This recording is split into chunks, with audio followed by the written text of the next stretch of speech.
Moissanite Flex, and today I'm going to talk about moissanite. What?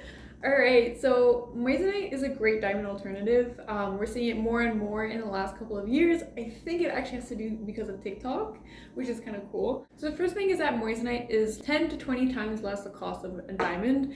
And so, you know, if you're working on a smaller price point, or you don't even necessarily want to spend that much on an engagement ring just because you don't want to, then using moissanite is a great alternative because it's almost as durable as a diamond. So a diamond is going to be a 10 on 10 in terms of hardness, and moissanite is going to be, I think, 9.5 on 10.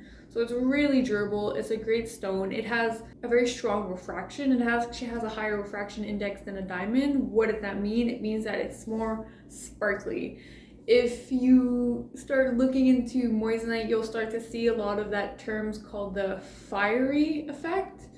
That's what they're referring to. It's kind of like the flare, the brilliance, the sparkle, the colors that the moissanite will have. So just to compare prices between diamonds and moissanites, diamonds, you're looking at a price point of, say, 10,000, give or take, right, depending on brand and quality. If you're talking about moissanite for 1 carat, I mean, it can be as low as like 800 to, say, maybe 1,500, which is a very big price difference, which is why sometimes it has so much appeal for, like, you know, the younger generations, or just people who don't necessarily want to spend that much on an engagement ring. So when you're buying your moissanite, generally they do come with these certificates like this. It's kind of the same concept as a GIA for a diamond. Super cute. They call it GRA. So you have here, you have like the quality, the cut, the color, which is kind of cool. So it basically, these are just to reaffirm that this is what you are paying for. There's also the serial number up here, which is actually on the rim of the moissanite as well.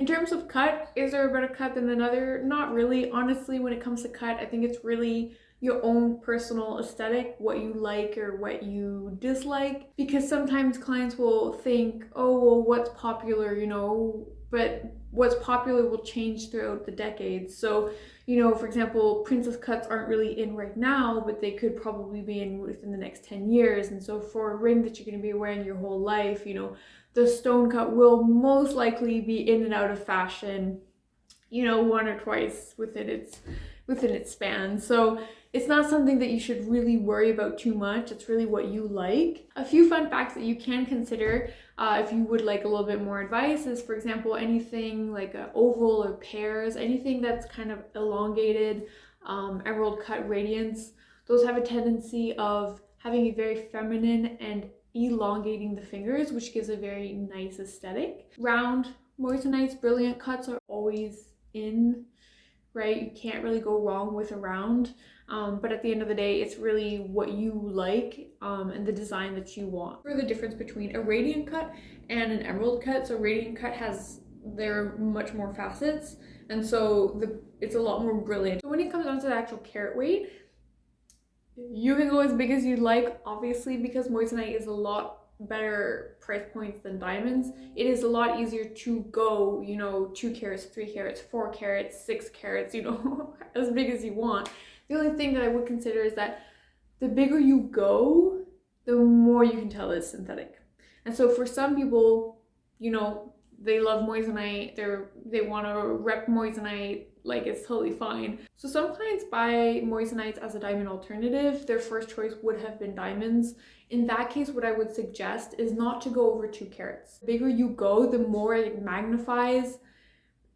This type of refraction that moissanite has is not of the same as would be a natural diamond, and so it's very easy to tell the bigger you go that it is a synthetic, versus the smaller it is, it's not as amplified, and so you won't really be able to tell like right off the bat. So I do have clients who are looking for a diamond engagement ring but are not willing to at the moment put down the price point for diamonds. This is a really cool tip I'm going to give you. So you can actually ask your jeweler or me or whoever to make your engagement ring, make it with a moissanite, and say in 5 years and 10 years, whenever you want to upgrade to a diamond, it's really easy for us to just unset the moissanite and replace it with a diamond. So it's kind of like a 2-part project, but if you are looking for a diamond and it's just not plausible at the moment, that is something that you can consider. Just that know that if you have very small hands, for example, if you have like a size 5, a size 4.5, then going for a 3 carat is going to be very big on your finger. Also, if you are someone who's very active, go-getter lifestyle, or like constantly taking off gloves, for example, if you work in the medical sector, then maybe asking for them to have a lower set, maybe even a bezel instead of prongs, that could always be a good idea. Alright guys, thanks for watching. I hope this was helpful. If you have any more questions about moissanite or choosing your stone or comments or anything, leave them down below. I will be happy to answer them, and I will see you next time. Bye.